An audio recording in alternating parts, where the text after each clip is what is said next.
J'ai été 10 ans de temps gérant d'Alex Hilton. Les Hilton, ça vous dit Les quelque chose? boxeurs. Qui ont Ceux été qui font de la boxe. Ouais. ouais, OK. La famille champions du Hilton, monde, champions du Canada, 2 du champion du monde. Et puis, moi, j'aimais bien Alex, je ne le connaissais pas. J'allais à la boxe, j'aime la boxe, je fais de la photo. OK. Puis il était négligé dans la famille par rapport aux 2 autres qui ont été champions du monde. Lui, il a été 2 fois champion canadien. Et puis, il se fait battre par Stéphane Ouellette. Ah bon. Puis là, il lâche. Puis moi, en ondes, je ne le connais pas, mais j'aime sa gueule. Puis là, je lance en ondes. Alex, il faut que tu reviennes. Alex, tu ne dois pas la faire à démissionner. Puis je demandais au gars du sport, Pierre Trudel, venait livrer dans l'été les nouvelles du sport, au baseball aujourd'hui, au football, les alouettes. Bon, as-tu des nouvelles d'Alex? Je faisais exprès. Puis ça dure un, deux. Non, j'ai pas de nouvelles d'Alex. Puis Alex, il faut que tu reviennes. Tu as 33 ans, puis il te reste encore 2, 3 ans de bonnes années. Et finalement, je reçois un appel. Mon réalisateur me dit Alex Hilton veut te parler. Bonjour, M. Blue, je suis Alex Hilton. Je vais chez Normand Patate, et puis je vais chez Forget, les nettoyeurs, puis les messieurs, ils disent que vous m'aimez beaucoup. Je dis oui, oui, oui, je t'aime bien, puis ça n'a pas de bon sens. Faut que tu reviennes. Moi, mais je suis en chicane avec mon père. J'ai dit, moi, négocier tes contrats, moi. Je te prendrai pas un sou. Et j'ai négocié ces contrats à tel point où Yvon Michel est venu me féliciter.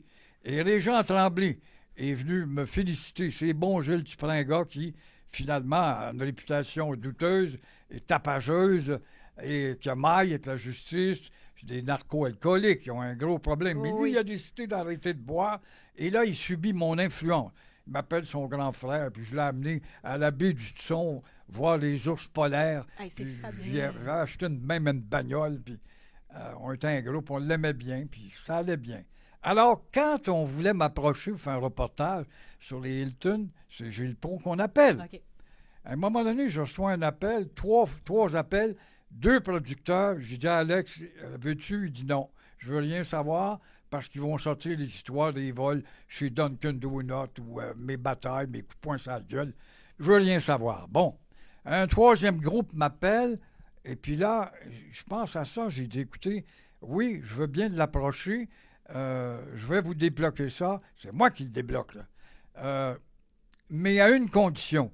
J'aimerais que vous fassiez un reportage sur Alex qui s'est pris en main, qui ne boit plus depuis 10 ans, qui fait du social, qui aide les gens mal en point dans des maisons de retraite, qui aide sa mère, etc.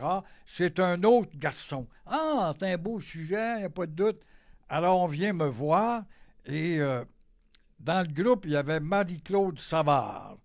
Marie-Claude Savard, qui est une animatrice dans tous les inimaginables sujets, elle aurait dû plutôt non pas s'occuper de sport, comme Régent Tremblay lui a dit, comme Yvon Michel lui a dit.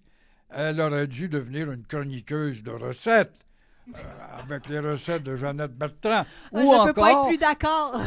Moi, je la connais pour les coups au téléphone. Là. Oui. C'est, ouais. Mais c'est Elle vrai, boit c'est du vrai qu'elle macchiato. commentait le sport avant, je me rappelle, par exemple. Ouais. Mais elle aurait dû être une chroniqueuse d'horoscope. Alors, elle doit se tromper avec Mme Minou. J'adore Mais, les non, les elle name était drops. là-dedans. Et voilà qu'une fois que le reportage commence, on dévie le sujet. Il n'est plus question d'Alex s'est pris en main. Et puis tout d'un coup, Alex, avec un ami à Alex intime, un bon petit gars, Denis Sicotte, qui l'a pris en main à tous les jours, puis qui l'éloignait des tentations, on nous élimine tous les deux. Il me téléphone, Jill, it's over with you, puis il me ferme la ligne. Mais qu'est-ce qu'il prend? Je l'appelle, il ne me rappelle pas.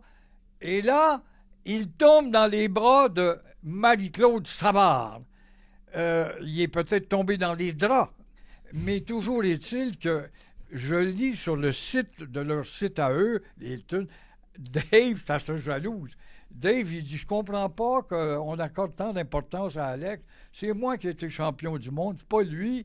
Et puis là, il agace Marie-Claude Savard. Qui est-elle pour se mêler de boxe? Elle est venue chez nous, elle a fait le ménage 3 jours de temps dans la maison des Hilton. Pour une fille qui est supposée de garder une distance, quand on interroge un invité, il est supposé avoir une distance normalement, puis c'était rendu de la grande affection, puis il est beau, puis il est fin. Et dans la conclusion du reportage, il faut trouver un punch. C'était quoi le punch? Le punch, c'était qu'Alex s'est pris en main. Mais non! Elle a réussi à dire, Alex, tu crois pas que ton argent que Gilles Proulx t'a placé, j'y avais ramassé 85 000 $. Et à un moment donné, quand il a fait son adieu, c'était je pense que c'était au Centre Bell. Il remercie la foule, puis c'était très bien. Alex, il va falloir aller placer ton argent. J'étais allé voir le gérant de la Caisse populaire, puis j'y avais dit, il faudrait que vous lui bâtissiez, c'est pas beaucoup, 85 000, mais un programme pour lui donner 300 $ par semaine pour qu'il puisse étirer, mais pas au-delà du 300 $.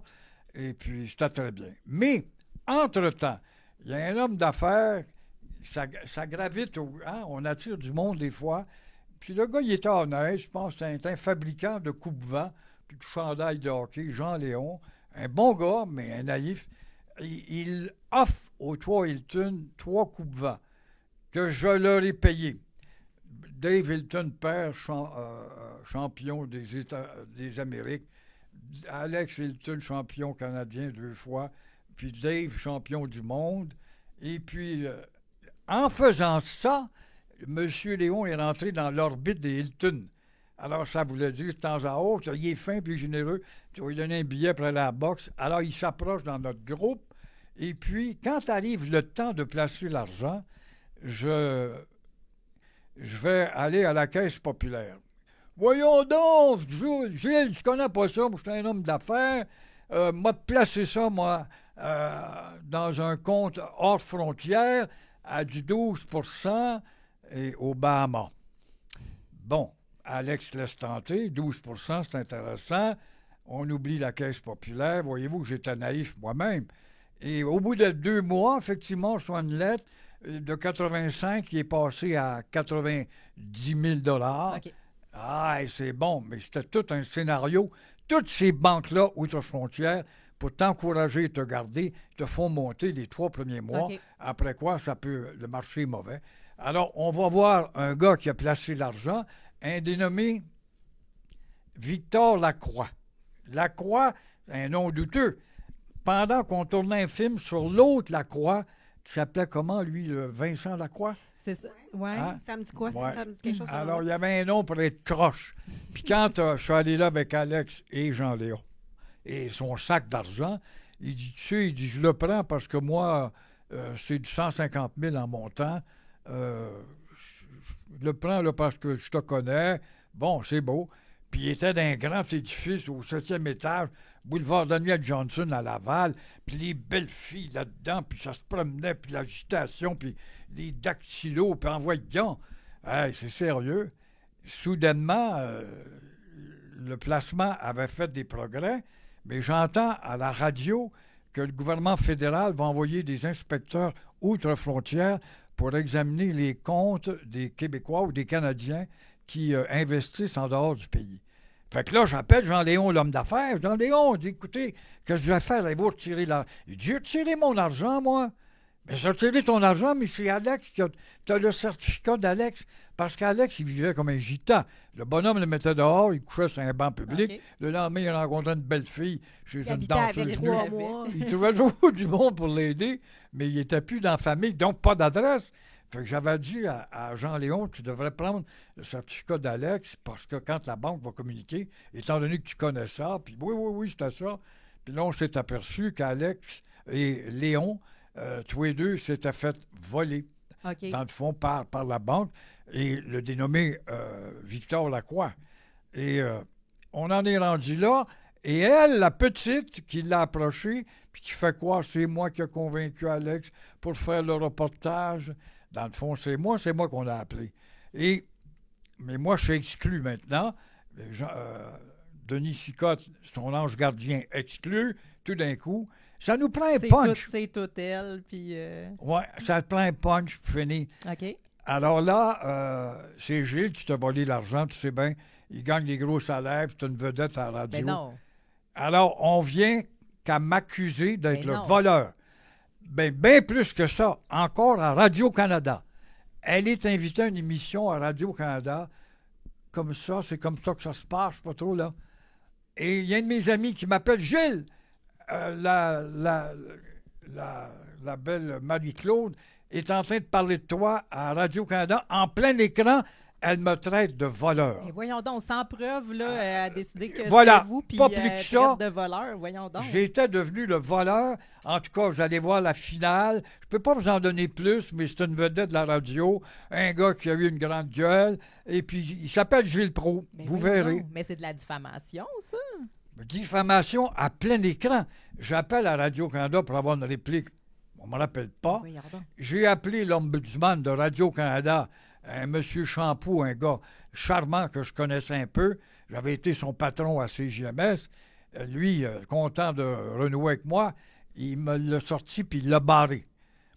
Entre-temps, j'appelle la presse. J'appelle partout pour avoir une réplique. Je suis une grande gueule. Je suis capable de répliquer. Tout le monde sait ça. Il n'y a personne qui m'ouvre les pages ou les micros. Alors, ça n'est une forme de censure.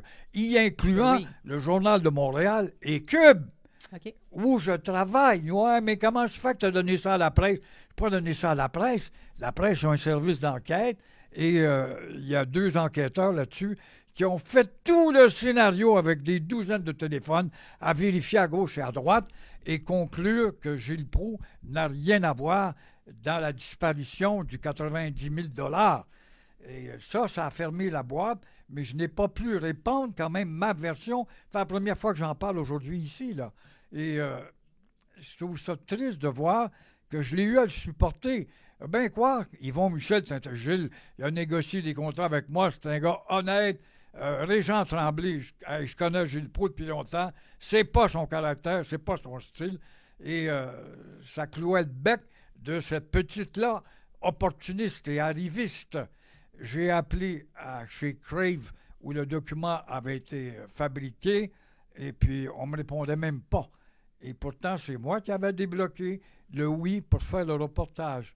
Et j'ai appelé une avocate, elle a sorti 13 bouts de phrases dans le long reportage. C'est 1h30 le reportage, 3 fois une demi-heure. Et où elle est en flagrant délit et en méconnaissance du sujet et des règles du journalisme. Alors, ça me console un peu, mais ça permet quand même à certaines langues de dire « Hey, Brou, qu'est-ce que tu as fait avec le 90 000? As-tu dépensé le 90 000? » Je l'ai à supporter, cela, là. Mm-hmm. Fait que je suis très content d'avoir un micro qui est le vôtre et le premier où je raconte à ma façon. Vous pouvez penser ce que vous voulez, si vous ne voulez pas me croire, mais c'est ça la vérité. Mais légalement, vous avez comme un peu les preuves que c'est pas vous, mais en fait, personne n'a jamais voulu vous laisser aller vous expliquer, dire votre version des faits, là. Incroyable. Ah, ouais. Ici, Ça fait combien? C'était quand, ça? c'est arrivé, ça, au printemps, là, ouais. cet été. OK. L'été dernier. OK, wow. Et puis, le reportage commençait à goûter à des promotions, parce que je regardais à la télé, des fois, une taverne ou un restaurant, il y a 3-4 écrans, puis je voyais un document qui s'appelait Devenir un Hilton, puis je me voyais dedans en train d'expliquer un petit peu. Et puis, mais en les graffinant avec mon avocate, là, elle m'a dit, l'autre étape, s'ils ne répondent pas, il va falloir que vous alliez en cours. C'est 5 000 $. Je n'ai pas de 5 000 $ pour amorcer un procès qui va être instruit dans 2-3 ans. J'ai le temps de mourir. Alors, ce que je voulais, c'est que les médias, qu'on en parle et qu'on lave ça une fois pour toutes. Est-ce que justice existe? C'est pas parce que j'ai été une grande gueule que je dois être pénalisé quand il s'agit justement d'un geste de bon samaritain de ma part en plus, à aider un petit gars que j'aimais bien.